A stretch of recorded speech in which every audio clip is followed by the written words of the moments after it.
Selamat malam semuanya. Apa kabar nih malam ini?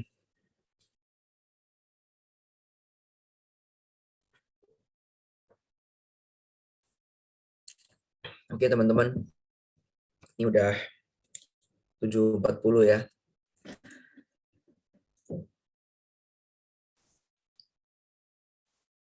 Oke, karena aku nggak mau kita di kelas terlalu malam gitu ya. Apalagi ini malam Senin, aku mulai aja kelasnya. Aku mau share screen dulu ya. Nah,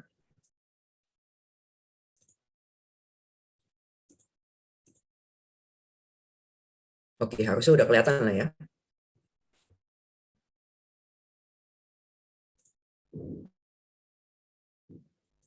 Oke, oke. Thank you, Felita.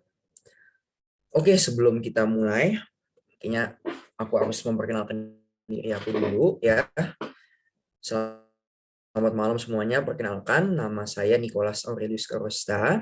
Saya akan menjadi tutor sosiologi di sini di Krotika.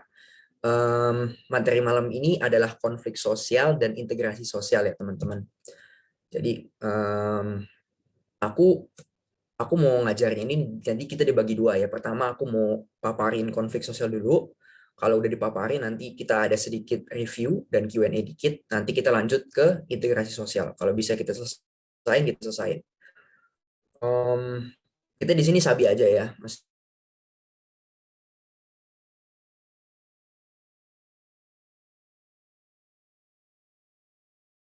Nggak usah punya minuman mungkin atau snack ya, karena kalau belajar sejam atau 2 jam itu online, ya teman-teman udah tahu sendiri lah gimana melelahkannya ya. Gua kuliah aja udah kayaknya kalau nggak ada snack gimana gitu ya. Oke, um, sebelum mulai nanti kalau ada yang punya pertanyaan langsung aja tulis di chat, atau mungkin kalau aku nggak ngeliat ya, soalnya kan aku lagi screen sharing ya. Maksudnya kalau aku nggak kelihatan bisa langsung on mic aja, atau kalau memang agak malu dikit di apa ya, reaction aja ya supaya aku kelihatan di sidebar kanan ini ya. Nanti kalau ada pertanyaan juga langsung aja, nggak usah ditahan ya. Oke, kita langsung mulai aja. Jadi topik kita kali ini adalah konflik sosial ya. Aku akan mencoba memaparkan gitu ya, esensinya aja. Jadi kalau ada yang mau nanya tentang lanjutannya silakan.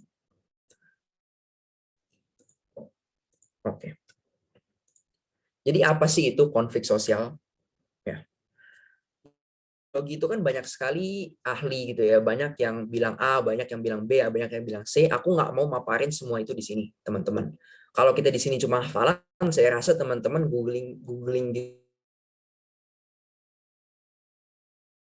itu konsepnya, terus terapin di kehidupan nyata gitu ya teman-teman. Jadi konflik sosial itu apa sebenarnya? Social conflicts are all around us. They are inherited in human relations. Jadi sini aku cuma menjelasin teman-teman konflik sosial. Kan ada dua kata itu ya, konflik dan sosial.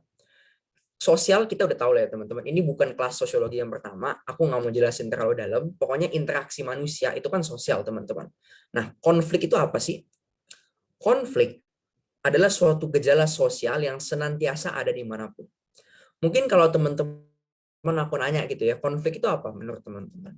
Mungkin teman-teman jawab berantem. Mungkin teman-teman jawab perkelahian. Mungkin saling teriak, mungkin saling tinju gitu ya teman-teman. Dan memang itu jenis-jenis konflik ya teman-teman. Tapi di sini kita harus memahami ya, kita kan memandang ini di dalam aspek sosiologi. Kita nggak bisa mengatakan konflik itu ada karena, oh orangnya jahat kak, oh orangnya itu egois kak, atau misalnya dia apa ya, nggak enak ke orangnya. Konflik itu tidak disebabkan oleh hanya karena itu gitu loh teman-teman. Konflik itu adalah suatu gejala sosial. Artinya apa sih kak? Artinya kalau ada sosial, kalau ada manusia, pasti ada konflik teman-teman. Jadi ada interaksi sosial apapun, pasti ada konflik. Ini aku kasih contoh teman-teman, misalnya di keluarga. Keluarga itu kan harmonis ya teman-teman. Bapak sayang sama emak gitu ya. Emak sayang sama anak, anak sayang sama orang tua. Jadi harusnya itu kan harmoni gitu ya teman-teman. Tapi kita tahu di setiap keluarga pasti ada konflik. Mau kamu keluarganya kayak apa gitu ya, mau kamu sultan, mau kamu miskin, pasti keluarga itu ada konflik. Sama seperti di sekolah gitu ya teman-teman. Kalau teman-teman mungkin akrab sama teman lain itu ya di sekolah, mungkin teman sohib, teman sekarib gitu ya. pasti pernah ada konflik. Aku yakin sekali gitu ya. Jadi setiap relasi manusia itu pasti ada konflik. Karena pada esensinya manusia itu punya kepribadian yang berbeda-beda, teman-teman. Jadi konflik sosial itu jangan dipikir sebagai suatu hal yang terlalu negatif yang muncul itu kalau sesuatu buruk gitu ya. Jadi kalau gue orangnya jahat, konflik. Kalau gue orangnya egois, konflik. Enggak. Setiap ada orang, pasti ada konflik, teman-teman. Jadi itu sih yang aku mau tekankan gitu ya. Jadi kalau di sini mau ambil kata kunci, ya ingat aja perselisihan antar kelompok. Konflik sosial. Ya, ini jelas banget sih aku rasa ya. Mungkin teman-teman yang tinggal di Jabodetabek ya, atau di daerah lain, tahu lah ya gejala ini. Ya, setiap 2-3 bulan pasti ada, yaitu tawuran pelajar. SMA mana lawan SMA mana, SMK mana lawan SMK mana gitu kan. Ini salah satu bentuk daripada konflik sosial, yaitu sebuah perselisihan, ya jelas banget lah mereka berselisih antar kelompok. Nah di kasus ini kelompok sosial mereka adalah SMA mereka, adalah sekolah mereka. Dan kita akan membahasnya lebih lanjut ya. Nah jenisnya. Jadi kalau kita mau menganalisa suatu konflik, kita dapat mengkategorikannya ya. Berdasarkan sifat, ada berdasarkan fungsi. Jenis-jenisnya itu apa aja? Teman-teman di sebelah kanan ini ada gambar ya. Ini situasi masih ada waktu. Ada yang belum ke-mute ya. Nah, aku nggak baca punya satu.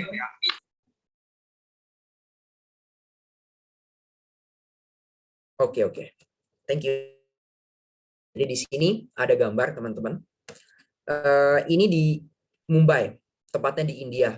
Jadi mungkin kalau teman-teman ada yang melek sejarah atau melek international relations sedikit, Pakistan dan India itu kan memang agak sedikit berkonflik ya.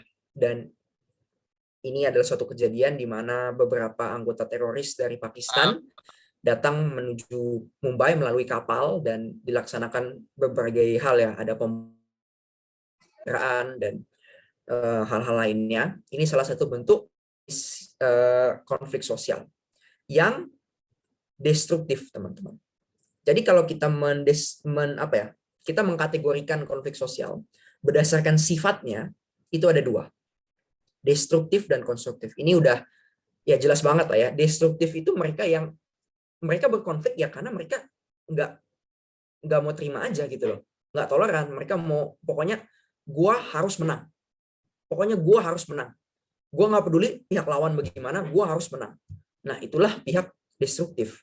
Dan kadang-kadang itu ya destruktifnya parah habis-habisan. Mungkin di sini ada yang berasal dari daerah konflik ya, mungkin Poso, Ambon, Maluku, Aceh, mungkin sampai sekarang gitu ya ada di Papua. Ini kan konflik yang ya mohon maaf sangat mengerikan sekali ya. Dan ini jelas-jelas kita bisa kategorikan sebagai konflik yang destruktif. Beda dengan konstruktif. Nah, di sini kita bisa melihat ya, konflik itu tidak setiapnya semuanya itu buruk. Enggak, kita ngomong konfliknya memang konflik gitu ya, tapi enggak semuanya jelek gitu loh teman-teman. Ada yang membangun, ada yang memang diperlukan oleh masyarakat kita teman-teman. Misalnya apa? Misalnya debat di DPR. Ya mungkin DPR ini enggak terlalu disukai lah oleh masyarakat ya, tapi kan kalau kita menganalisanya DPR itu kan berfungsi untuk membuat undang-undang. Dan undang-undang ini harus yang paling baik gitu ya teman-teman. Aku ambil contoh gini, undang-undang apa ya? UMP, upah minimal upah minimal provinsi. Itu kan undang-undang gitu ya. Mungkin mereka harus berdebat teman-teman. Mungkin dari pihak buruh nih misalnya. Pak, UMP-nya harus dinaikkan, Pak. Kalau kami digaji 3 juta, Pak, itu nggak cukup, Pak. Harus 4 juta, Pak. Kita punya anak, kita punya apa, Pak? Mana bisa sih, Pak? Nah, tiba-tiba pengusahanya berdebat gitu sama buruhnya. Ya, kamu enak ngomong naik gaji, gue yang harus bayar gitu kan. Gue harus gaji lu. Mana bisa gitu loh. Lu minta 4 juta per bulan. Bangkrut usaha gue gitu kan.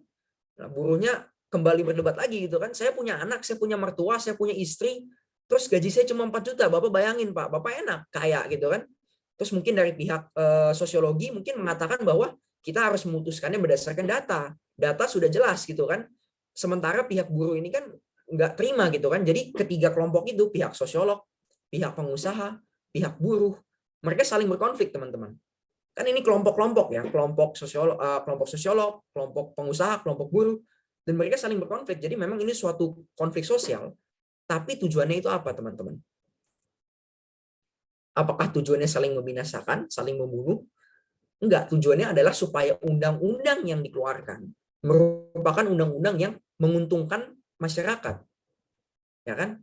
Nah, kalau memang kasusnya kayak begitu ya sifatnya dapat kita katakan konstruktif.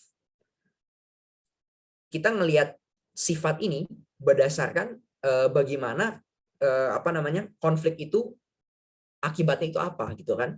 Nah, kalau kita lihat posisi, kita nggak lihat akibatnya teman-teman, kita ngelihat pemainnya siapa. Siapa yang berkonflik? Anggota masyarakat kah? Polisi, TNI kah? Gitu kan? Ini kan ada dua ya teman-teman, vertikal dan horizontal. Vertikal itu kan begini ya teman-teman, atas bawah. Sementara horizontal ini begini, datar gitu kan ya. Vertikal nggak punya kanan kiri. Vertikal itu hanya mengenal atas dan bawah. Sama, jadi yang berkonflik itu harus kelompok yang berada di atas dan kelompok yang berada di bawah. Nah, misalnya aku ambil contoh tadi tuh, pengusaha lawan buruh. Misalnya konflik sosialnya itu antara pengusaha yang merupakan bos ya istilahnya, pekerja ya gitu ya, dan buruh ya karyawan. Jelas sekali di dalam relasi kuasa, mereka ini kan atasan bawahan. Pengusaha itu berada di atas, buruh itu berada di bawah. Ya kalau gitu ya jelas sekali kita bisa menggambar ya posisinya itu suatu konflik sosial yang bersifat vertikal. Nah, kalau horizontal sama juga teman-teman. Teman-teman pokoknya bayangin aja gitu ya, horizontal. Horizontal itu kan nggak mengenal atas bawah teman-teman ya. Horizontal itu mengenal ya kanan kiri teman-teman. Mungkin kanan kiri tapi datar gitu kan. Nah, teman-teman kalau kita mengenal konflik horizontal itu berarti pelakunya, kelompok sosialnya itu kedudukannya sama teman-teman. Sama-sama pelajar misalnya. Sama-sama anggota masyarakat teman-teman gitu ya. Kalau misal ormas lawan ormas gitu ya, mungkin kan ada tuh konflik biasanya tuh ya. Itu kan sama-sama anggota masyarakat. Tawuran pelajar, itu kan sama-sama pelajar, mungkin beda sekolah gitu ya, mungkin satu SMP, SMA, tapi mereka kan sama-sama pelajar, teman-teman. Jadi itulah cara kita membedakan antara konflik-konflik sosial.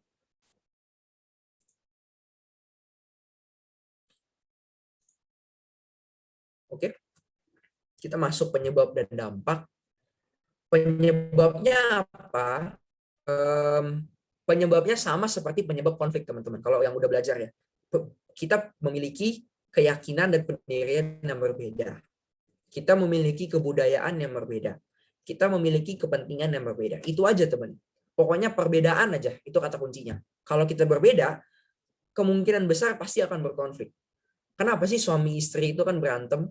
Ya pasti mereka memiliki pandangan yang berbeda gitu kan. Kenapa sih teman-teman itu kadang-kadang bisa berantem sama teman sekarip gitu kan? Ya karena kadang-kadang tindakan yang teman sekaripnya lakukan itu bukan sesuai dengan pandangan kita. Kita beda pandangan gitu kan. Nah, itulah yang menyebabkan konflik sosial. Dampaknya apa? Di sini ya pertama adalah solidaritas ya. Teman-teman, konflik sosial itu membawa satu dampak yang positif, yaitu solidaritas, teman-teman. Misalnya aku ambil contoh tawuran pelajar lah ya. Misalnya SMA 1 lawan SMA 2 ya. Contoh aja ya, teman-teman. Mungkin kalau misalnya nggak ada tawuran ya, teman-teman, kita mah santai-santai aja gitu kan. Misalnya pulang sekolah, ya gue pulang gitu kan. Gue nggak peduli lu siapa, gue nggak peduli lu siapa gitu kan. Lu mau SMA gue, lu mau SMA tawan, nggak ada yang peduli, teman-teman. Tapi coba bayangkan teman-teman ada di dalam tengah-tengah tawuran. Weh, lu SMA berapa lu? Lu SMA 1 2? Oh, saya satu. Oh, kalau satu lu sini. Lu kawan gua. Lu sini. Lu tadi dipukul ya? Oh, ini sakit tuh, ambilin perban weh.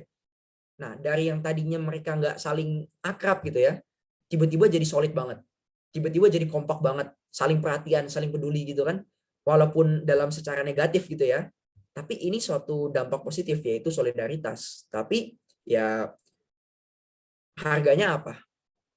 Ya dampak negatifnya ya kesatuan kelompok itu hancur, teman-teman. Ya, pribadi individu itu hancur. Jadi mereka yang dulunya individual ini sekarang bertindak secara kolektif, teman-teman. Kenapa orang pada saat demo itu rusuh? Padahal saya yakin 90% mereka di dalam kehidupan sehari-hari anak-anaknya baik-baik aja. Mahasiswanya baik-baik aja gitu ya. Kok tiba-tiba pas demo, pas bersatu itu bisa rusuh? Karena mereka nggak lagi memikirkan secara individu. Mereka bertindak secara kolektif, secara kelompok. Mereka udah berubah gitu loh, teman-teman. Nilai norma dan sosialnya udah hancur. Nah, ini untuk konflik-konflik yang ya apa ya, yang parah lah istilahnya. Misalnya di sebelah kanan ini suatu kejadian di Afrika, aku ambil dari contoh film ya teman-teman, tapi ini kejadian nyata.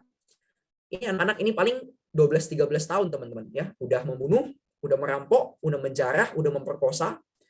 Ya kalau memang anak-anaknya udah begini, pas gede jadi apa nanti gitu kan? Norma dan sosialnya di suatu masyarakat itu hancur udah berubah gitu ya teman-teman.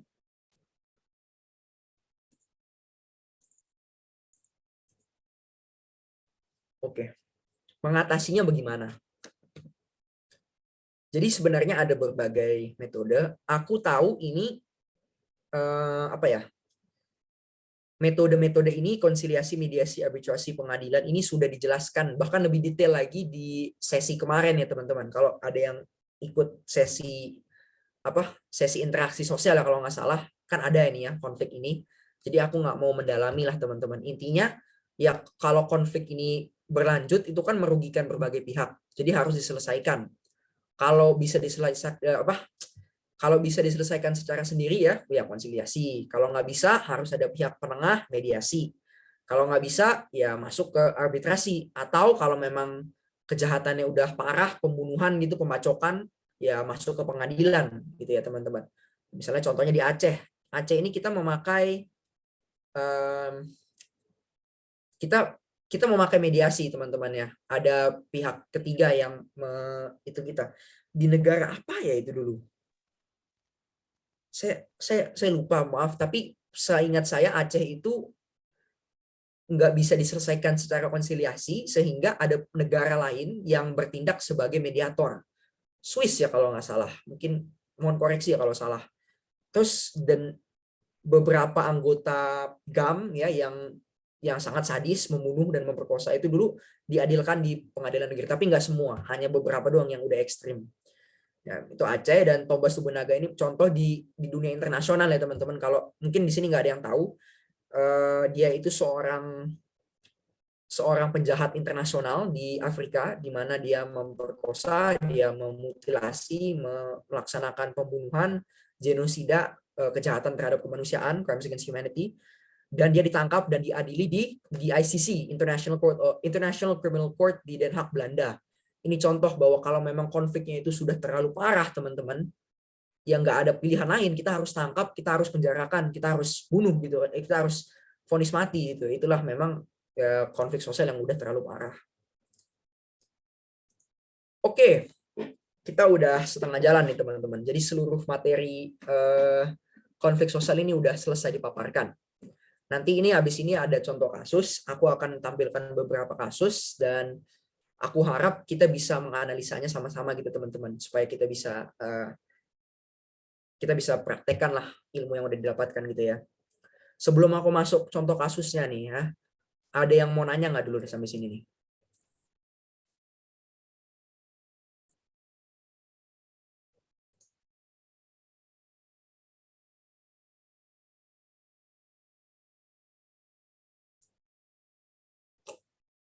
Belum ada ya?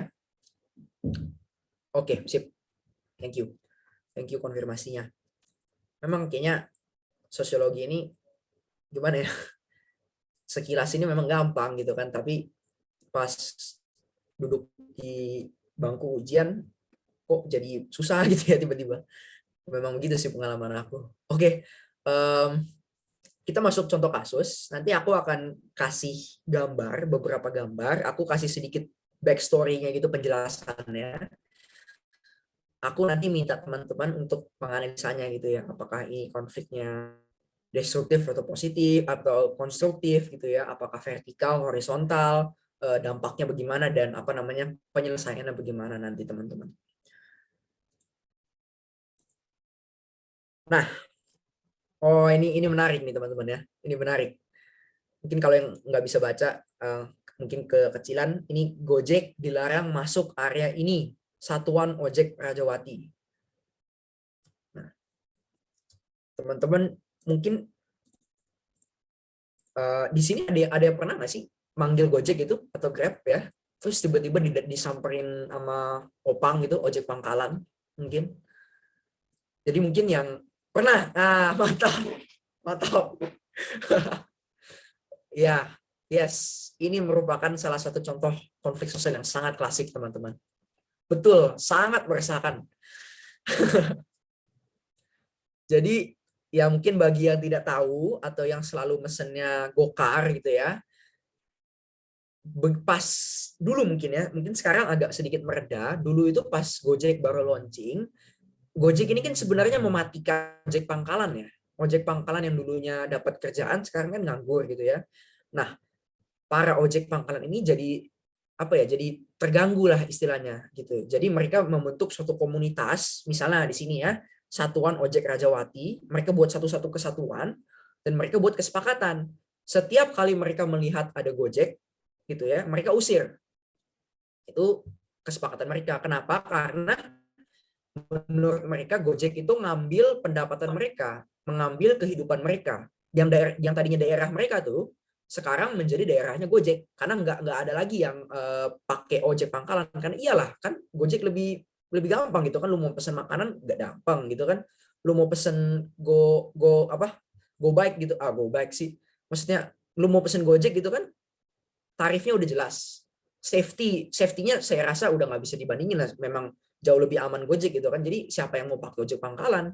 Dan ini kan meresahkan sekali ya teman-teman. Jadi oke, pertama ini kan konflik antara para driver Gojek dan ojek offline ya, ojek offline dan ojek online. Ini konfliknya menurut teman-teman ini konflik konstruktif atau destruktif? Ini kayaknya udah jelas banget sih.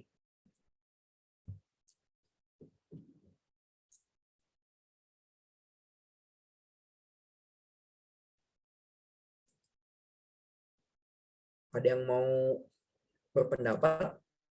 Destruktif, konflik destruktif. Oke, ini kayaknya udah mayoritas ya. Yes. Thank you. Tadi siapa tuh yang pertama ngomongnya? Dila, destruktif sih. Iya, memang. Ya, destruktif, betul. Wah, ini udah jawab pertanyaan kedua nih, destruktif horizontal. Iya, iya, betul. Aku jadi bahasnya gini. Tujuannya konflik ini kan muncul karena para opang itu, ojek pangkalan ini kan ngusir Gojek ya. Tujuan mereka ngusir itu kenapa?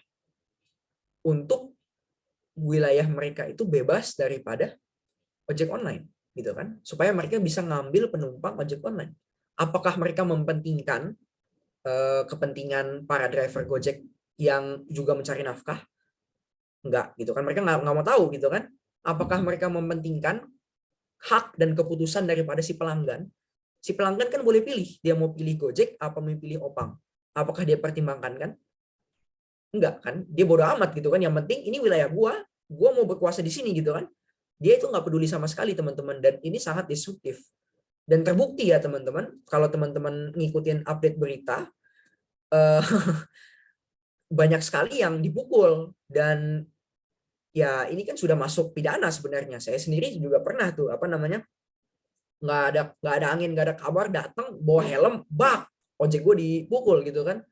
Saya harus jalan ada 300 meter itu supaya bisa naik Gojek itu lagi. Disuruh naik dia, ogah banget gitu kan, skip sih. Jadi memang, dan ini kan tadi sebenarnya aku mau nanya horizontal atau vertikal, tapi sudah dijawab oleh Ferdian ya. Thank you Ferdian. Kenapa ini horizontal bukan vertikal? Ya, karena memang mereka sama-sama driver Gojek gitu kan, driver ojek. Mungkin satu menggunakan Gojek, satu pangkalan, tapi sama-sama anggota masyarakat, sama anggota ojek. Ya aku rasa ini udah jelas sekali gitu ya teman-teman. Nggak usah enggak kok, maaf sih, enggak, itu malah bagus. nggak apa-apa, bagus banget kok, thank you. Ya balik lagi ke tadi, karena mereka sama-sama anggota masyarakat, kedudukannya sama, secara kuasa power relation gitu, relasi kuasa nggak ada yang lebih tinggi, nggak ada yang lebih di bawah gitu ya teman-teman. Ya ini adalah horizontal gitu ya. Mungkin oke, sebelum aku mau lanjutin, ada di sini yang tahu cara penyelesaiannya bagaimana? Atau kalau yang baca berita yang realnya gitu ya, misalnya di dunia nyata ada yang tahu penyelesaiannya dulu gimana? Mediasi.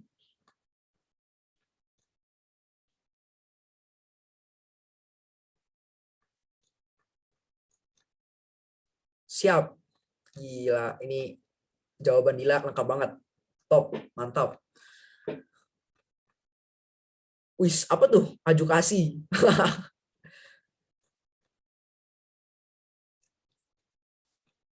Oke. Jadi aku rasa ini kebanyakan milihnya mediasi ya. Oke, siap. Oke, jadi gini teman-teman, aku bincang-bincang satu-satu ya teman-teman.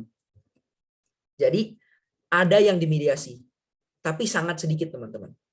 Bisa sangat sedikit. Kenapa? Bagaimana ya? Kebanyakan kasus itu ojek pangkalannya ini nggak mau ngalah teman-teman.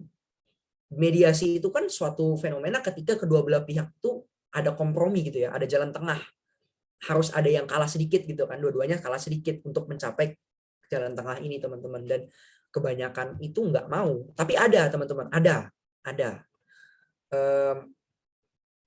yang kalau konsiliasi ya teman-teman, setahu aku tidak ada. Teman-teman mungkin tahu nggak bedanya konsiliasi atau mediasi itu apa? Mempertemukan.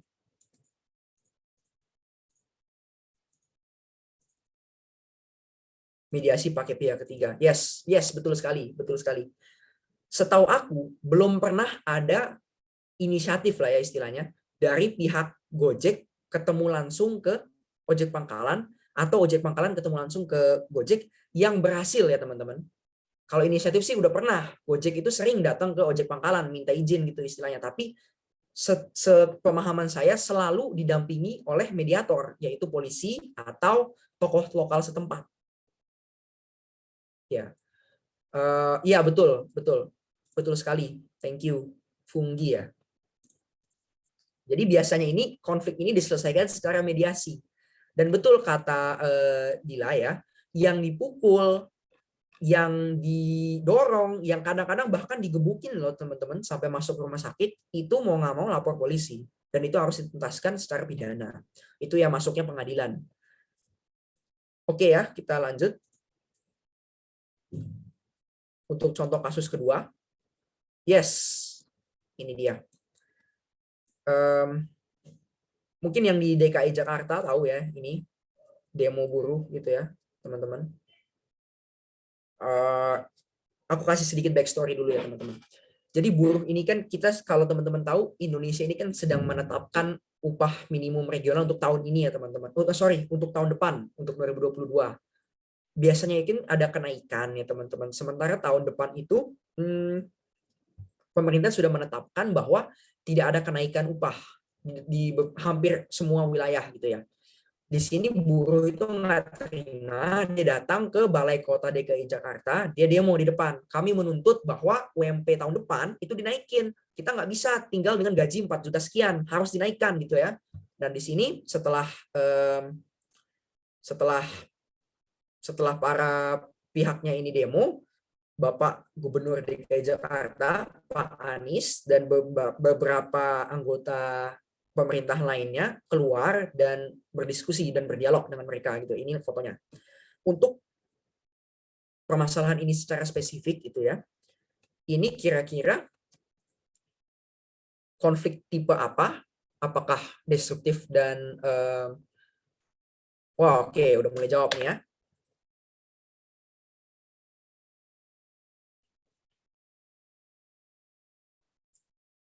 Konstruktif vertikal. Ada yang punya pendapat lain?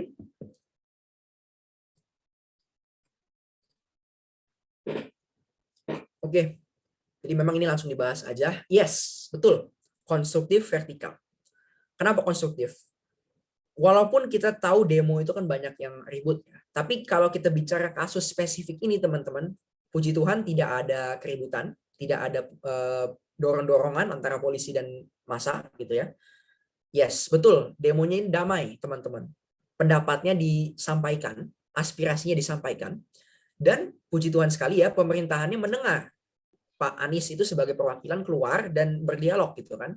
Dan kalau teman-teman tahu ya, sudah dikeluarkan keputusan akhirnya UMP Jakarta itu naik sekian ratus ribu gitu dari yang tahun lalu. Jadi ini sifatnya konstruktif teman-teman. Mereka berdialog bersama, berdiskusi dari pihak pemerintah permasalahannya apa, dari pihak buruh keluh kesahnya itu bagaimana gitu kan. Nah ini suatu hal yang membangun teman-teman. Jadi ya pasti mereka konstruktif. Kenapa vertikal? Kenapa vertikal? Karena ini dua kelompok sosial yang memiliki relasi kuasa yang atas bawah, teman-teman. Di satu sisi kita memiliki buruh, ya, dan di sisi lain kita memiliki pemerintah. Tepat seperti yang kata Ferdian, pemerintah. Namanya aja pemerintah gitu kan. Mereka di atas, mereka yang memerintah ke rakyat. Kita yang diperintah. Kita memiliki relasi kuasa yang ke bawah dengan pemerintah. Dengan demikian kita bisa menyimpulkan bahwa ini konflik sosial yang bersifat vertikal. Oke, mungkin contoh kasusnya sekian aja nih untuk konflik sosial. Sebelum aku mau lanjut nih ya ke apa sih? Ke integrasi sosial, mungkin ada yang mau nanya dulu. Ini terakhir kali ini sebelum kita lanjut tutup materinya di sini. Ini berapa sih ini? Oke, masih ada waktu.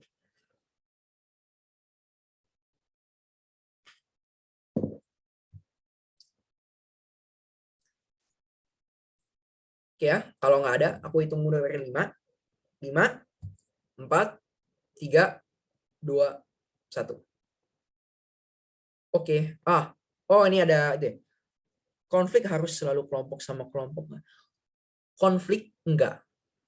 Konflik sosial iya. Gitu ya.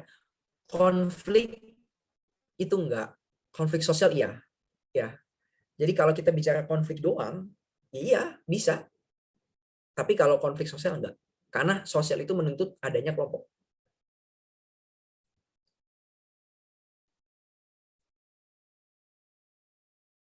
Mungkin sekian aja ya. Aku harap udah menjawab. Kalau nggak ada yang oke, sama-sama Felita. Kalau nggak ada yang nanya lagi, aku lanjut ya. Oke, kita masuk materi terakhir, integrasi sosial.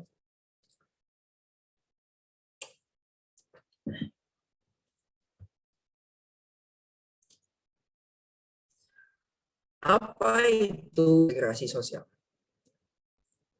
Ya. Ini ada teori, sekali lagi. Sosiologi itu kan selalu ada teori gitu kan ya. Jadi kalau ada yang mau baca, silakan. Tapi di sini aku mau cuma highlight, integrasi sosial adalah bagaimana masyarakat bergabung demi suatu tujuan. Ya.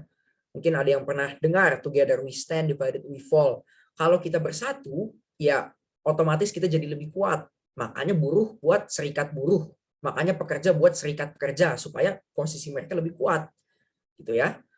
Ini salah satu contoh, misalnya di Revolusi Perancis, masyarakat umum itu jadi solid gitu ya istilahnya, melawan ya tirani daripada raja pada saat itu.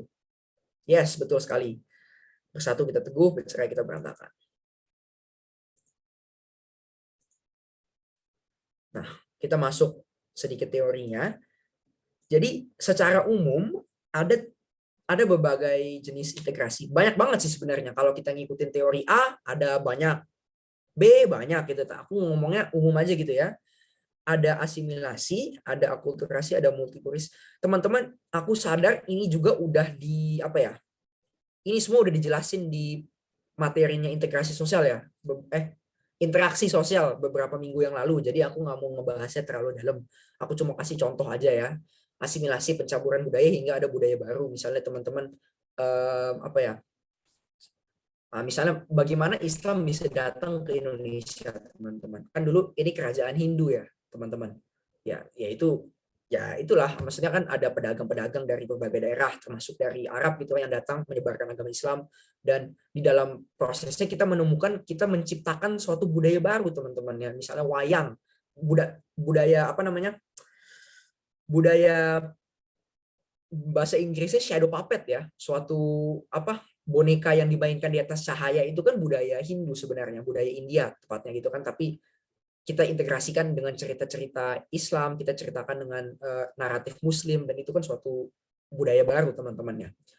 Kalau untuk akulturasi, satu budaya itu hilang tapi digantikan oleh budaya yang mayoritas gitu ya teman-teman. Mungkin di sini ada yang keturunan Tionghoa gitu ya teman-teman. Ini salah satu salah satu sejarah kita. Di sini ada surat bukti kewarganegaraan Indonesia, dan ini khusus dimiliki oleh warga negara Indonesia keturunan Tionghoa pada tahun-tahun Orde Baru ya teman-teman. Di sini kita gimana ya, pemerintah pada saat itu Bapak Soeharto itu memiliki rencana supaya masyarakat kita dapat bersatu, berbaur, perbedaan-perbedaan itu harus dihilangkan. Nah, misalnya kelompok Tionghoa itu kan dikenal sebagai kelompok yang sangat inklusif, teman-teman. Misalnya ya orang Tionghoa pada saat itu hanya bergaul pada sesama orang Tionghoa. Anak disekolahin ke sekolah khusus Tionghoa, gitu kan. Kerja di perusahaan khusus Tionghoa. Nah, ini kan pemerintah melihat ini sebagai suatu hal yang buruk, dan cara mereka menyelesaikannya adalah akulturasi yang paksa, pemaksaan akulturasi. Jadi misalnya budaya-budaya Tionghoa itu harus dihilangkan. Sekolah-sekolah khusus Tionghoa itu harus dihilangkan. Dilarang gitu istilahnya. Bahkan nama-nama Tionghoa itu harus dihilangkan. Teman-teman ada nggak sih teman Tionghoa gitu? Pasti namanya Kelvin, pasti namanya ada juga namanya Nicholas kayak nama saya gitu ya. Ini kan bukan nama Chinese sebenarnya teman-teman. Kalau teman-teman lihat keturunan Chinese di Malaysia atau di Singapura, kan namanya betul, namanya dua betul. Namanya itu kan sebenarnya Lim Tek Ho atau Lim siapa-siapa gitu kan, itu kan nama Chinese gitu kan. Kok mereka nggak taruh itu sebagai nama resminya? Kenapa mereka nggak taruh itu di dalam KTP mereka gitu kan? Karena teman-teman tahu pada tahun 70-an, 80-an, 60-an, 70, 80, 90, mereka itu dipaksa untuk menghapus nama itu, teman-teman. Yes, betul, Orba. Jadi nama itu harus dihilangkan karena kalau Anda menggunakan nama itu, Anda mengidentifikasikan diri Anda sebagai seorang Chinese, dan pemerintah melihat kelompok Chinese itu bermasalah karena nggak mau berintegrasi, gitu ya. Yes, betul. Dan akhirnya mereka mengeluarkan ini. Jadi kalau kamu mau dapat surat bukti kewarganegaraan ini, nama kamu itu harus nama Indonesia, gitu ya. Budiman atau siapa gitulah aja. Itulah alasan kenapa kalau kamu lihat keturunan Tionghoa di Indonesia, namanya ada dua. Ada nama Cina, ada nama KTP gitu kan teman-teman. Itulah alasannya kenapa. Dan itu menjadi kultur yang baru. Akhirnya kalau teman-teman lihat nama-nama Cina itu kan kultur ya teman-teman. Itu hilang pelan-pelan. Mungkin dulu kebijakan ini menyasar kakek mereka. Ya gitu, kakek mereka begitu ganti nama, anaknya juga dinamain yang lain gitu kan. Anak-anaknya, cucunya gitu ya, dinamain lain-lain. Anak-anak-anaknya, cicitnya itu dinamain yang lain. Jadi artinya budaya ini hilang teman-teman. Jadi mungkin perlahan, tapi itu hilang, dan terlihat sekarang itu ya, berapa banyak sih orang yang keturunan Tionghoa yang masih menaruh namanya di dalam KTP sebagai nama Cina. Hampir sangat sedikit lah teman-teman, sangat sedikit. Saya saja yang yang ada keluarga yang Chinese itu nggak mengenal satupun yang menaruh di KTP, karena itu suatu dokumen resmi gitu ya teman-teman. Jadi itu akulturasi. Ini multikuris. Nah teman-teman, ini suatu fenomena di mana ada integrasi, tapi budaya-budayanya itu tetap ada dan tidak diganggu sama sekali ya teman-teman, konstan. Kenapa aku kasih centang? Sepemahaman aku di dalam teori sosiologi, ini masih sebatas teori teman-teman. Maksudnya apa? Nggak ada di kehidupan nyata teman-teman. Meskipun kita mengenal ada budaya-budaya, misalnya kita Indonesia, kita mengenal banyak sekali budaya teman-teman, tapi nggak ada satupun budaya yang terisolir. Maksud saya ada, sebentar, sepertinya ada yang nggak mute lagi ya.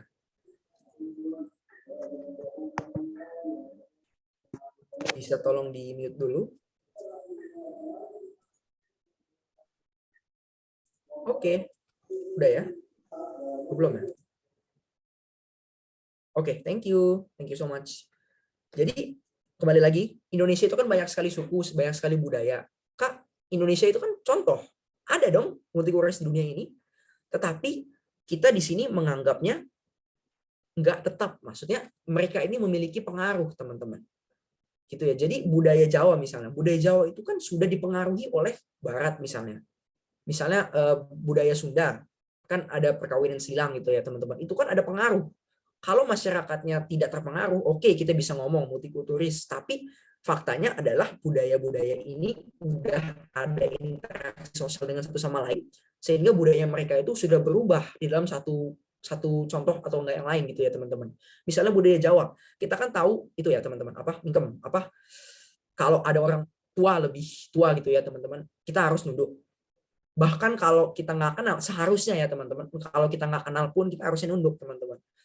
Tapi bahkan mereka yang keturunan Jawa di sini banyak sekali yang tidak lagi menghidupi tradisi ini. Kenapa? Karena tradisi-tradisi ini sudah mulai tererosi dengan berbagai tradisi lainnya, misalnya budaya Barat. Yes, betul. Suku mengurung diri itu sebagai anak dalam dan Baduy. Yes, betul. Jadi mereka Baduy itu kan special case ya, teman-teman. Sangat-sangat jarang di wilayah kita ada. Bahkan saya rasa di Pulau Jawa itu bukan Pulau Jawa sih, di seluruh Indonesia bahkan saya rasa salah satu suku yang masih original satu-satunya ya, itu suku Baduy Dalam dan berbagai suku-suku pedalaman di Kalimantan dan Papua. Ya, teman-teman. Itu pun ya, teman-teman, kalau teman-teman sudah lihat ya ekspedisi-ekspedisi ke Papua, ke hutan yang begitu dalam, begitu mereka sampai ke desanya, mereka sudah terpengaruh, teman-teman. Ada yang pakai baju ala western, ala barat gitu ya. Kan seharusnya kalau mereka tetap kepada kultur mereka memakai baju adat kan. Tapi fakta bahwa mereka sudah mengganti baju kepada baju barat seperti kita lihat sekarang, itu fakta bahwa budaya mereka itu sudah berubah dalam satu hal yang kecil gitu ya, teman-teman. Jadi ini perlu diingat bahwa ini ya, menurut beberapa orang, menurut beberapa ahli, ini hanya utopis lah. Maksudnya hanya teori doang. Yang ada itu dua di atas. Syaratnya apa? Bagaimana caranya kita bisa berintegrasi secara sosial? Ini ada beberapa hal. Ada kesepakatan pada nilai-nilai dasar. Saya ambil contoh tadi, ojek pangkalan kenapa bisa pada bersatu gitu? Karena ada kesepakatan pada nilai-nilai dasar. Mereka nggak suka pada Gojek. Itu nilai dasar mereka, teman-teman. Gitu ya. Misalnya di dalam contoh yang lebih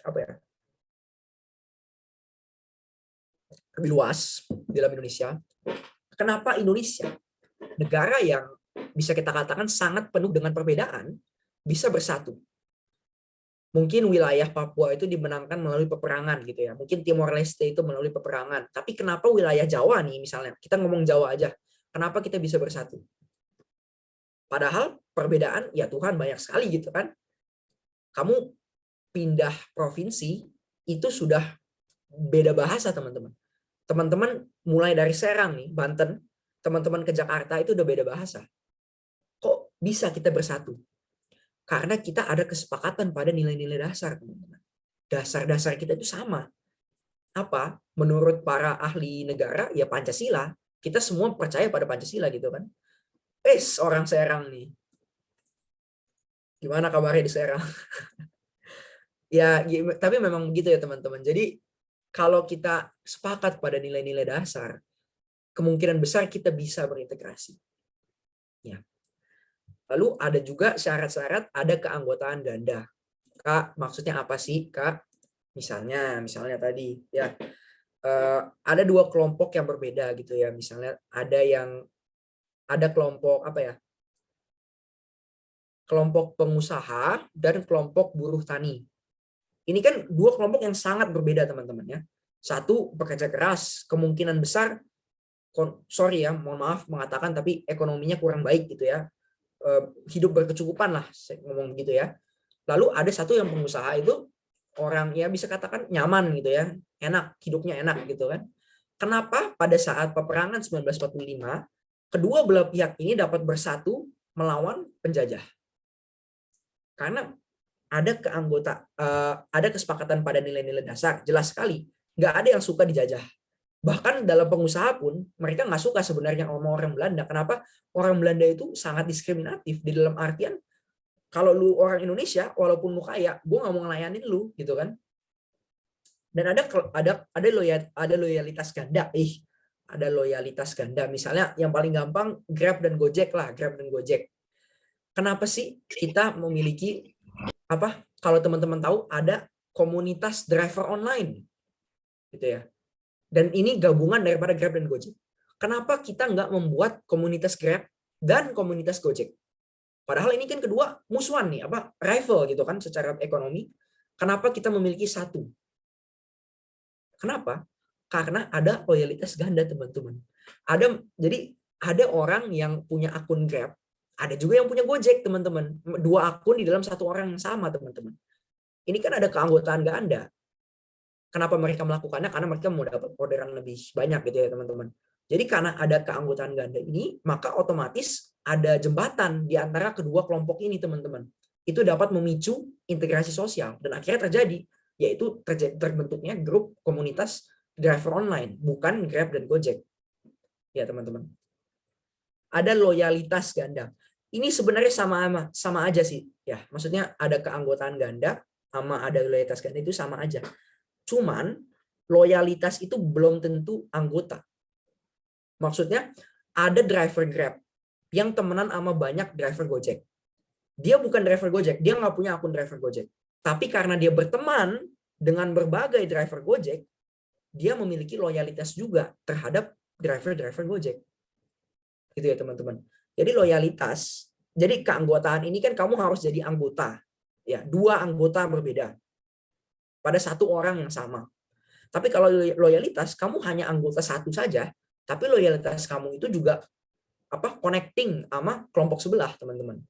Jadi kalau ada nilai-nilai ini, kemungkinan besar integrasi sosial itu terjadi secara alamiah, gitu ya, nggak usah diupayakan, terjadi. Oke, ini masuk tahapan. Jadi ini tahapannya ya. Saat ini by the way ini berurutan ya dari atas ke bawah, 1, 2, 3, 4. Akomodasi. Pertama terjadi akomodasi. Konflik distabilkan. Teman-teman, aku balik lagi ke ini ya, ke ini. Integrasi sosial merupakan salah satu bentuk proses sosial yang dilakukan oleh berbagai. Hal tersebut dilakukan untuk mengatasi permasalahan yang ada di dalam masyarakat. Masalah ini termasuk dapat dilatar belangi oleh konflik sosial, kekerasan, dan ancaman yang berasal dari pihak lain, teman-teman. Jadi integrasi sosial terjadi karena ada konflik. Ya. Indonesia dapat bersatu karena konfliknya dijajah sama Belanda, sama Jepang. Gitu kan? Buruh di perusahaan dapat bersatu di dalam serikat karena pengusahanya itu menekan mereka. Ada konflik, teman-teman. Nah, tahap pertama adalah akomodasi. Konfliknya distabilkan, teman-teman. Ya, kalau yang tadinya konfliknya misalnya buruh itu ditekan, nah dengan membuat serikat buruh, pengusaha jadi bilang, oh shit, ini buat serikat nih, gue bisa dituntut, gue bisa dilaporkan, gue bisa didemo. Oke, gue stop dulu. Gitu kan? Konfliknya itu distabilkan. Dan yang kedua adalah suatu kerjasama. Mereka sadar nih, kalau kita bersatu, kita kuat loh. Oke, kita bersatu aja kalau gitu. Oke, sip. Nah, ini adalah tahap kerjasama. Begitu mereka sadar bahwa ada kekuatan yang mereka punyai bersama, teman-teman, mereka akan saling bekerja sama, teman-teman, demi kepentingan yang sama. Dalam konteks buruh, demi upah yang lebih layak, demi work environment yang lebih hospitable, yang lebih aman, yang lebih stabil. Nah, kerjasama ini akan berevolusi menjadi koordinasi. Ya udah jelas sekali ya, teman. Kalau memang kerjasamanya mau ditingkatkan, ya harus koordinasi supaya kerjasamanya lebih lancar. Disinilah kita akan membangun berbagai apa sih, para serikat pekerja itu biasa membangun para struktur organisasi, sekretariat, gitu kan, bagian hukum, bagian HR. Nah, inilah terbangunnya di sini supaya kerjasamanya lebih lancar, gitu ya teman-teman. Masuk asimilasi, para pihak akan membaur sepenuhnya membaur, gitu ya teman-teman. Jadi mereka yang apa tadi, yang mereka akhirnya menjadi satu kesatuan, satu serikat buruh. Ya, itulah tahapan daripada integrasi sosial. Oke, kita udah masuk contoh soal, materinya udah semua dipaparkan di sini ya. Seperti biasa, sebelum aku masuk ke contohnya dan kita akan mulai analisa, ada yang mau nanya dulu nggak sampai sini?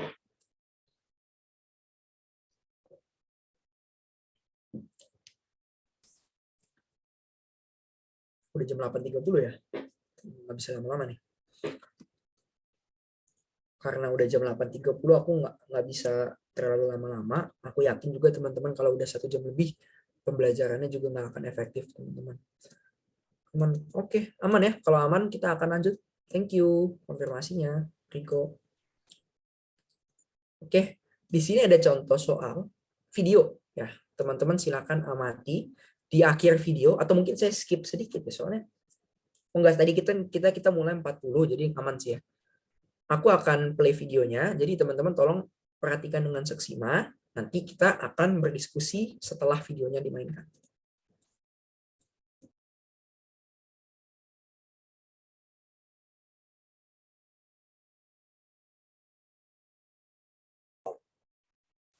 Teman-teman apa bisa dengar suaranya ya teman-teman? Sorry, aku nanya dulu.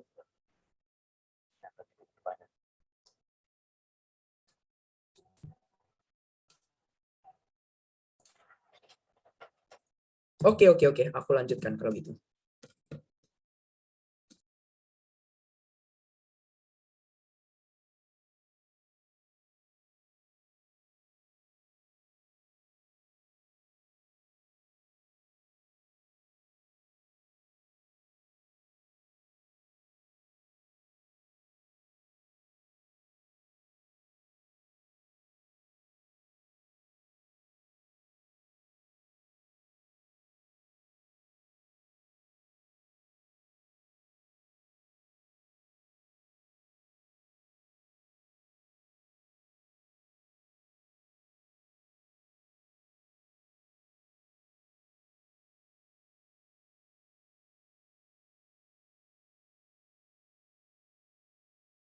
Hilang ya, apa aku harus unmute ya untuk bisa putus-putus. Ntar, coba ya, mungkin aku harus unmute baru bisa nih. Coba. The patchwork of Christian and Muslim Bisa kah? communities on the island set about destroying each other as businesses and properties were put to the torch.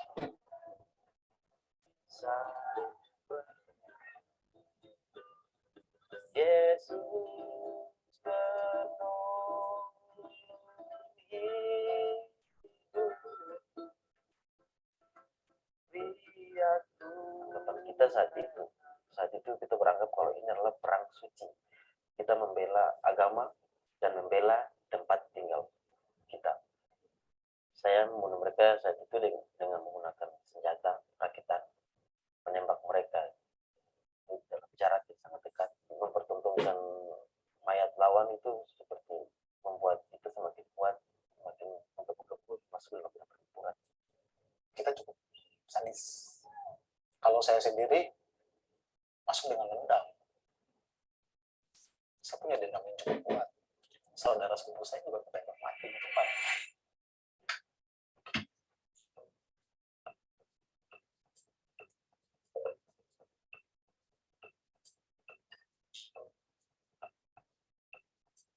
Tempat ini orang-orang yang saya bunuh pun sering datang dalam tidur dan saya kalau dihantui.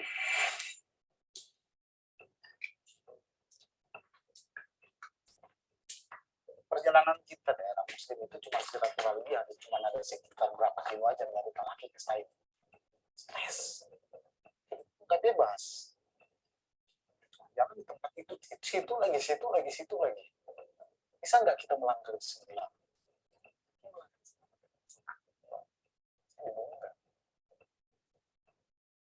Dari bandar, memakai kehidupan malam. Seandainya bisa berputar waktu kembali saya untuk seperti anak-anak zaman sekarang bermain. Zaman dulu saya melihat itu banyak sampai teman-teman dekat pun meninggal.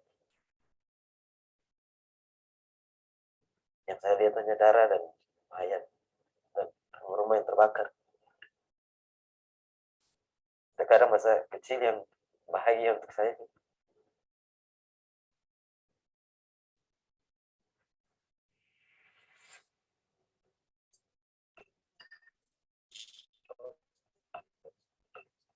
Masih dengan curiga, kita datang dengan curiga.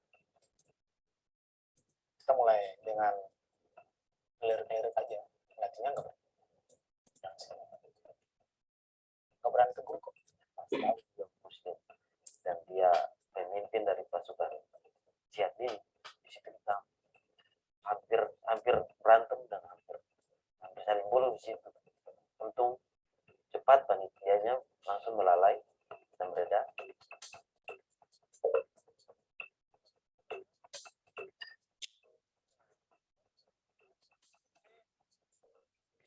Amarahnya kita, emosinya kita, rasa bencisnya kita, rasa dendamnya kita, kemudian kita bakar semua amarah.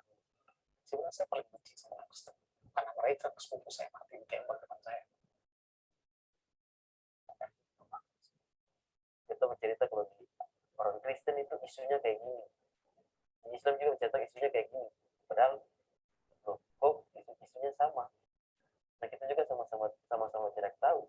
Dan setelah kita mulai sadar ternyata ini hanya sebatas komunikasi sebenarnya. Padahal yang bisa bikin kita semua akhirnya benar-benar nangis.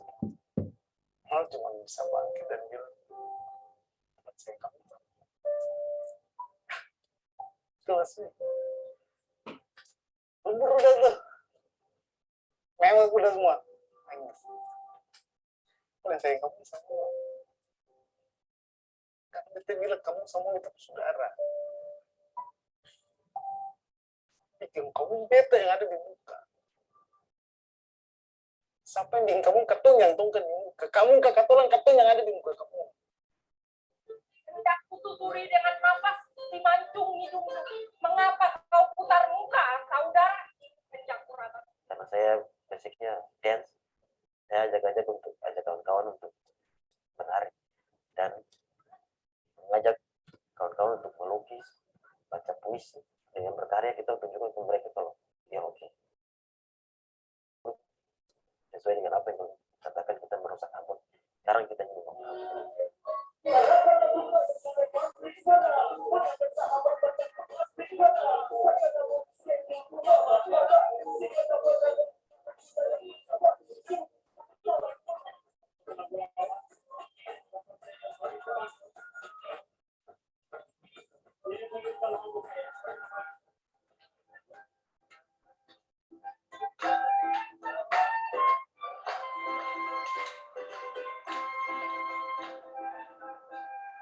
Kita anak muda Maluku, kita lah penerus Maluku ke depan.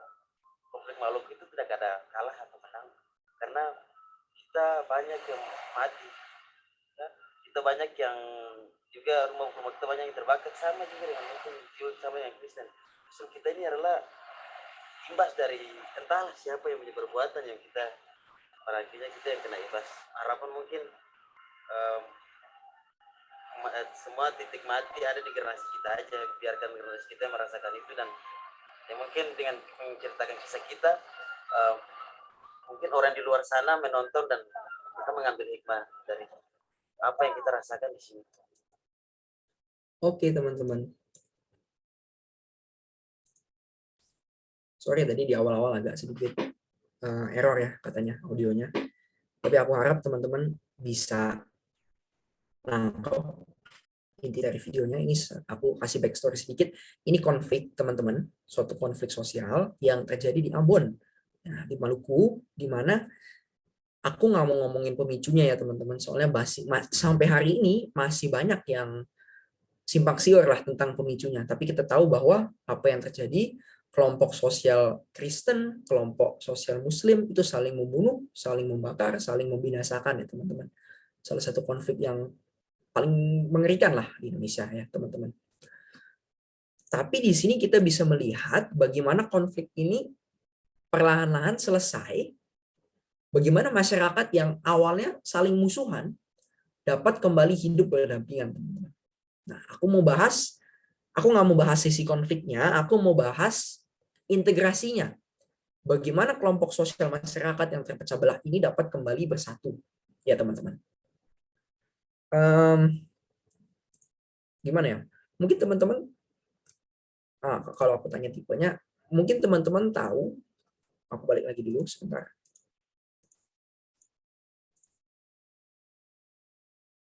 Nah, jenisnya itu apa kira-kira?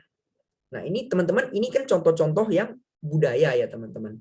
Tapi jangan itu ya, jangan terkecoh teman-teman. Sebenarnya istilah-istilah ini masih dapat kita aplikasikan di dalam hidup bermasyarakat teman-teman. Jadi nggak harus budaya seperti batik atau apa namanya wayang, tapi bisa juga sebagai persatuan kelompok teman-teman. Asimilasi, akulturasi. Nah, ayo mungkin yang lain ada yang mau berpendapat dulu. Berapa orang sih? Ada 35 orang di sini. Akulturasi.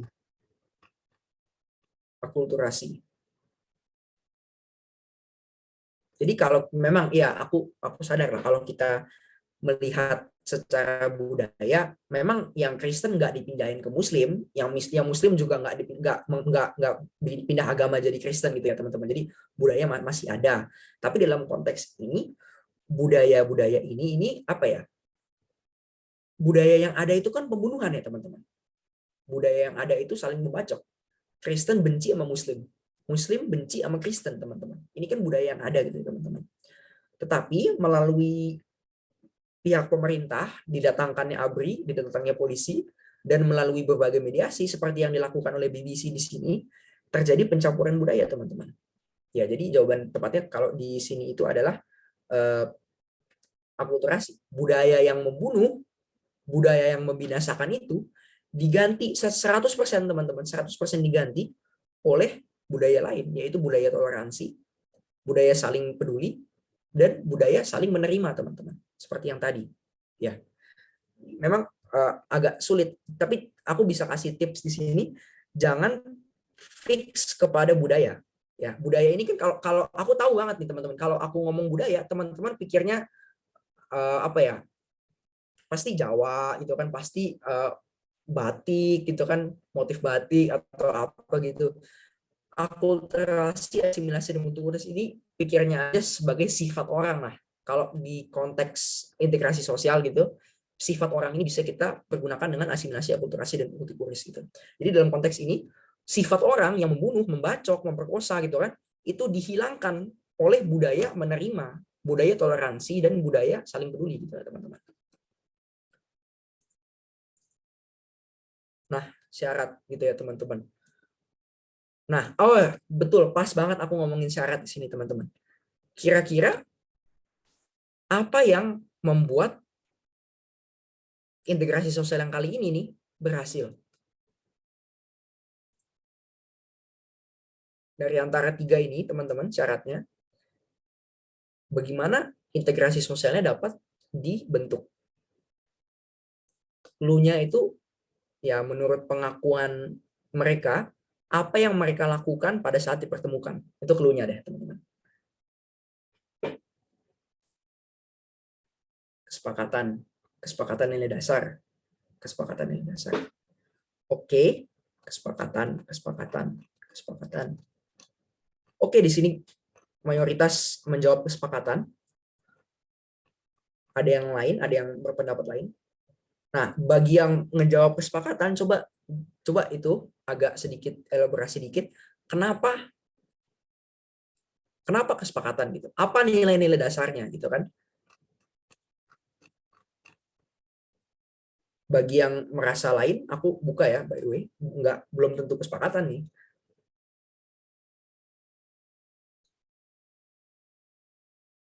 Karena mereka dipertemukan. Oke.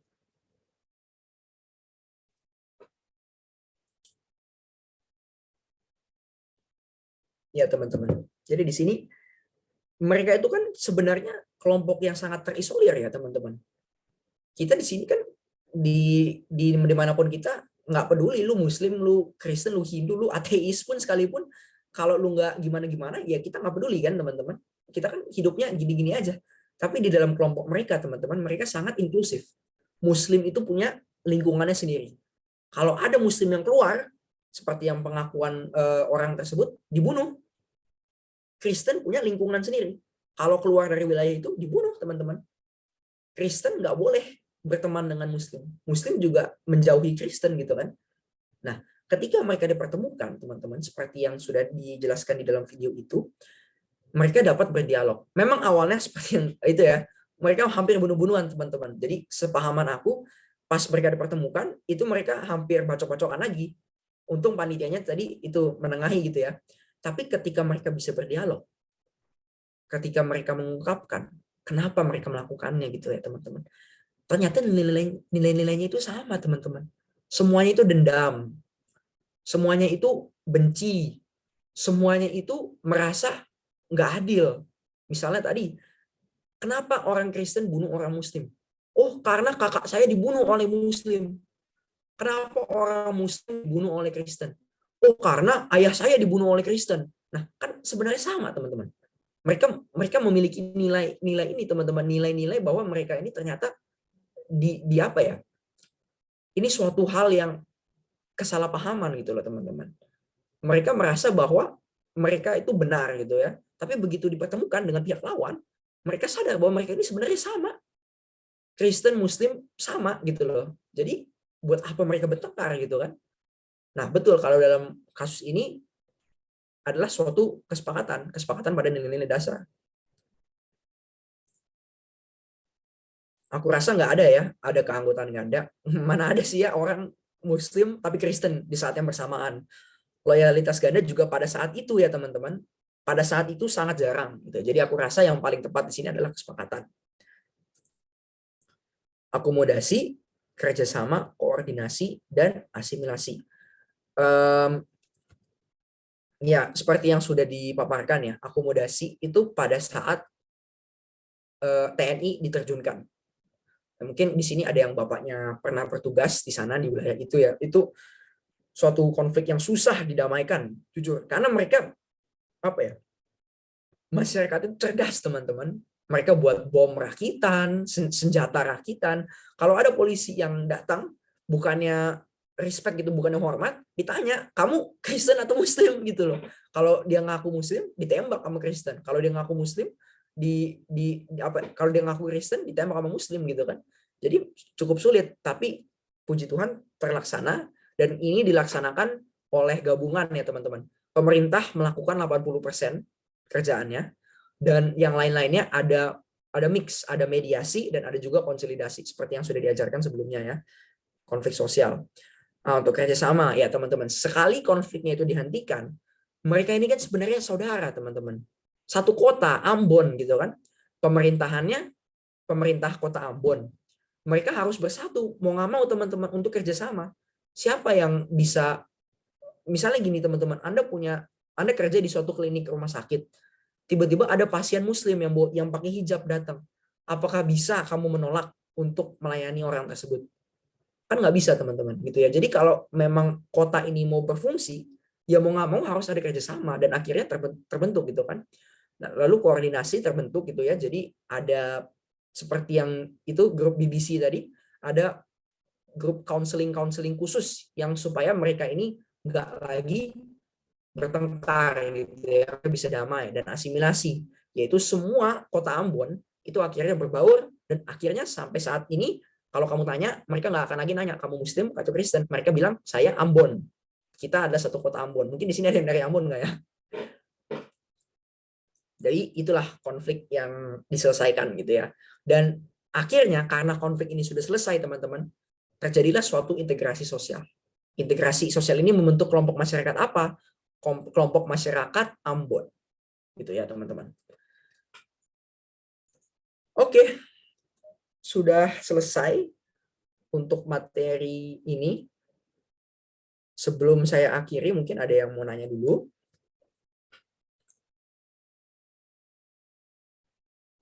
Belum.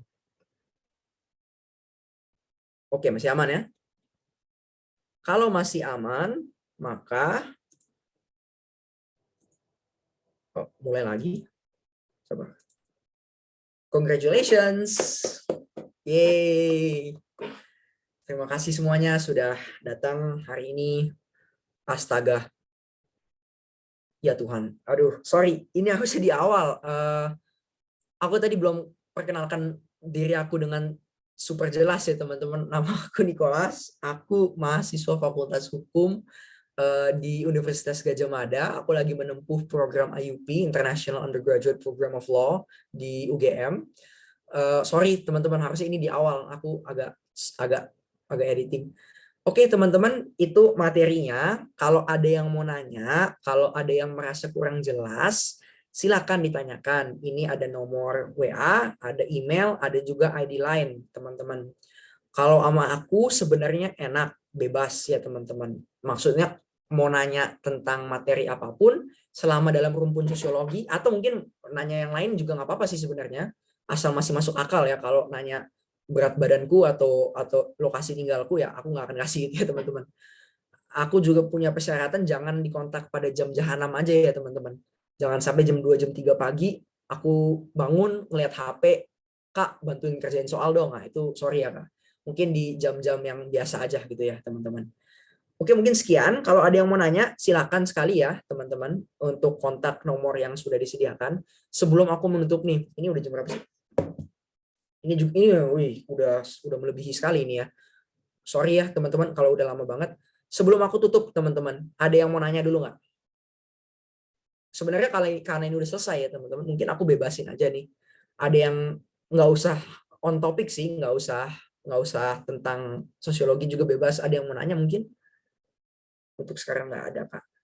Thank you Ferdian. By the way, aku mau apresiasi banget ya guys di sini. Banyak sekali yang sudah menjawab, yang aktif. Nah, biasanya aku takut banget itu kalau aku ngajar nggak ada yang respon, nggak ada yang apa, kayak ngajar ke tembok gitu beneran, apalagi depan gue itu tembok. Jadi benar-benar apresiasi banget, thank you banget ya Kak. Kalau OOT boleh dikit nggak Kak? Sorry, OOT itu apa ya? Sorry.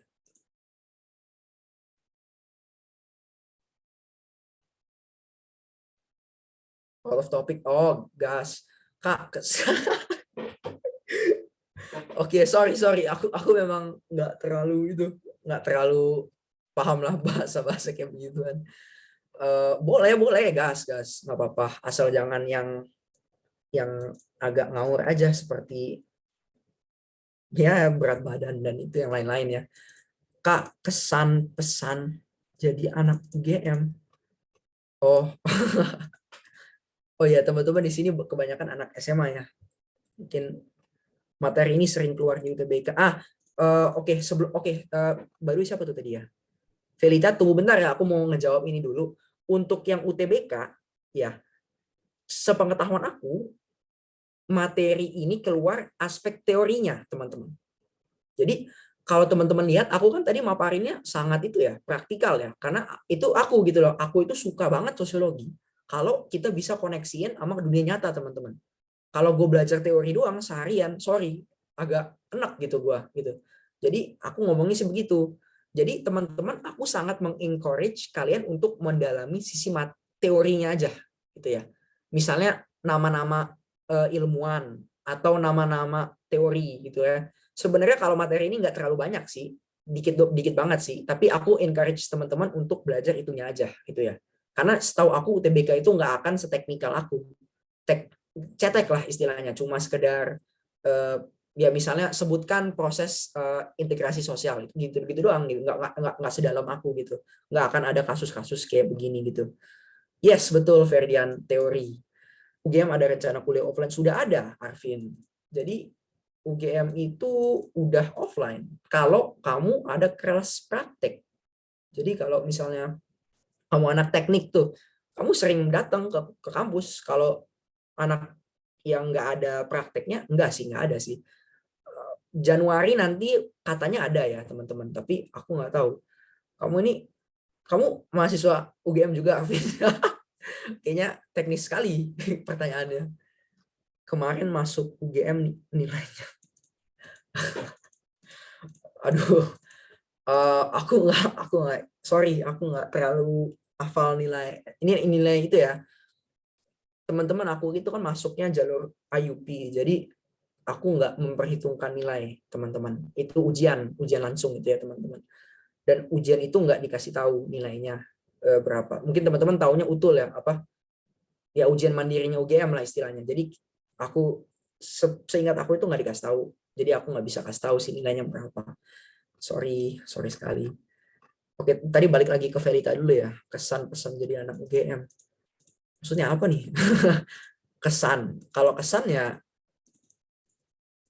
ya gimana ya? Ya gitu deh. Ya awal-awalnya sih happy, keterima gitu kan. Kan menurut beberapa pihak UGM itu kan univ nomor 1 di Indonesia gitu ya, pasti senang lah, nggak mungkin nggak senang. Tapi kalau ya jujur sih gitu-gitu aja sih sebenarnya. Nah ini Velita menarik nih, kalau kamu memang masuk UGM, aku doain masuk ya. Kalau kamu nanti masuk semester 2 atau semester 1 lah, semester 1 akhir, tolong kontak aku deh ya. Aku mau lihat kamu ini masih bangga banget jadi anak UGM atau enggak gitu. Karena mayoritas kita ini habis semester 1 juga udah gitu aja sih. Soalnya UGM itu kata orang itu gampang masuk susah keluar. Memang begitu sih. Mahasiswa hukum. Wah, IUP. Mahasiswa hukum. Kesan-pesan lagi nih. Kesan ya sekali lagi begitu aja sih sebenarnya. Aku nggak tahu nih, mungkin teman-teman ekspektasinya bagaimana ya. Kalian pikirnya jadi mahasiswa hukum itu bagaimana? Aku juga bingung nih ditanya begini. Pakai bahasa Inggris, dosennya pakai bahasa Inggris. Iya, yes Rico. Pembelajaran itu pakai Inggris, dosennya juga pakai Inggris, bahkan ada dosen bule gitu ya. Ada dari Jerman gitu, belajarin tentang European Legal Studies. Iya, kasusnya Inggris. Ujian masuknya juga Inggris, gitu kan? Ujian masuknya juga Inggris, jadi memang semuanya Inggris. Rico. Dan kita mungkin kalau kamu tertarik gitu ya masuk IUP, Rico, IUP itu ada program wajib international exposure. Jadi nanti kalau kamu masuk, kamu itu bakal dikirim ke luar negeri gitu ya. Kamu exchange ke universitas partner atau minimal kamu ngikutin international conference gitu sih.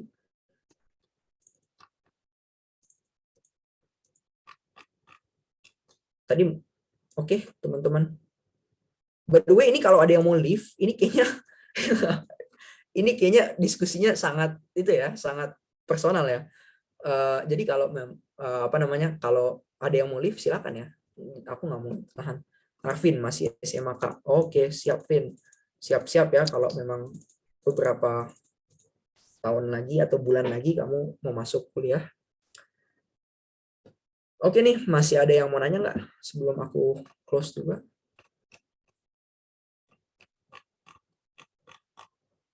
Doain Kak masuk FEB UGM. Oke, siap. Ferdian ya namanya, Ferdian. Sip. Semoga kamu mencapai cita-citamu ya, masuk FEB UGM. Tapi di sini aku mau ngomong aja teman-teman. Dulu pas aku SMA, aku ini nggak banyak sekali teman-teman aku ini yang ngincer PTN. Ya, jujur aja ya. Aku nggak tahu loh kenapa ini jadi tren gitu ya. Mungkin karena PTN di Indo ini katanya keren gitu ya. Aku aja nggak berencana masuk UGM gitu sebenarnya. Tapi teman-teman aku mau sharing aja. Kampus itu bukan segalanya ya teman-teman ya. Kalau kamu masuk UI, UGM pun ya, kalau otak kamu nggak cukup, itu nggak akan lulus. Percaya deh. di UGM itu banyak banget teman-teman itu yang jadi mahasiswa mahasiswa abadi, nggak lulus akhirnya ujung-ujungnya DO gitu ya teman-teman. Jadi ingat-ingat aja. Oke, kayaknya udah cukup larut ya. Ini jam 9 ya. Iya udah jam 9 teman-teman. Aku nggak mau terlalu menyita waktu ya teman-teman. Aku cukupkan di sini saja. Ada yang mau nanya lagi? Kalau ada yang mau nanya, silakan teman-teman ya, WA, Line, atau email juga pasti dibales, asal jangan jam-jam yang ya nggak masuk akal aja teman-teman ya. Yes, thank you. Semuanya thank you banget ya semuanya sudah datang, udah malam ini ya teman-teman. Terima kasih semuanya. Udah boleh live ya sekarang. Tolong linknya yang dikasih Growtika Education diisi ya teman-teman.